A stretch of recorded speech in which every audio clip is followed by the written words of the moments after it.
So in this tutorial, I'm going to be explaining variables in a manner where we use a small oscillator script to set our values and hopefully make this video a little bit more fun and interesting.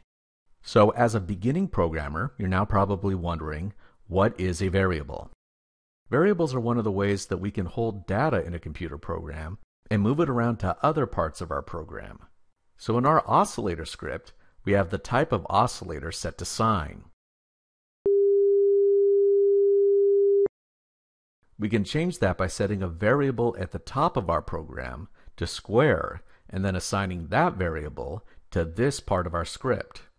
So instead of changing the oscillator type directly, let's do it via a variable.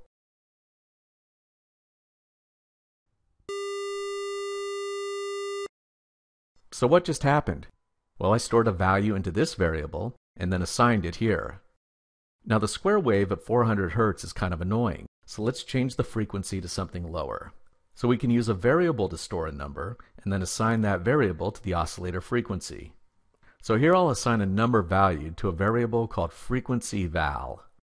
Then I'll assign that variable to the frequency of our oscillator.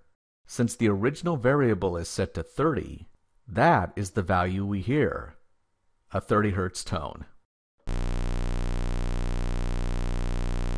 So if you notice, a variable has a few different parts.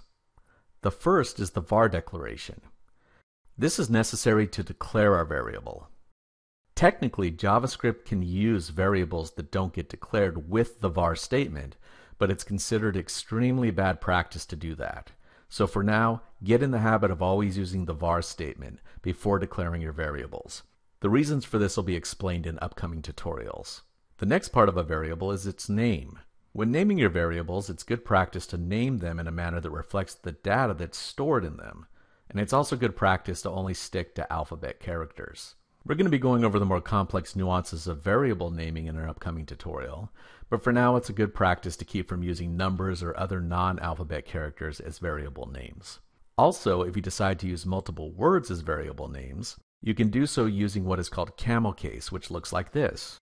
Camel case is a naming convention where you use an uppercase value to denote separate words. The next part of a variable is called the assignment operator. This is not an equal symbol. It's used to assign a value to a variable name. The next part of a variable is the value you want to store. This is what's getting assigned to the variable. And the last part of the variable is a semicolon. In upcoming tutorials, we're going to be going over the various data types in JavaScript, as well as dissecting variables a bit more. But for now, this is a very basic overview of what variables are and their general use case. Until next time, bye-bye.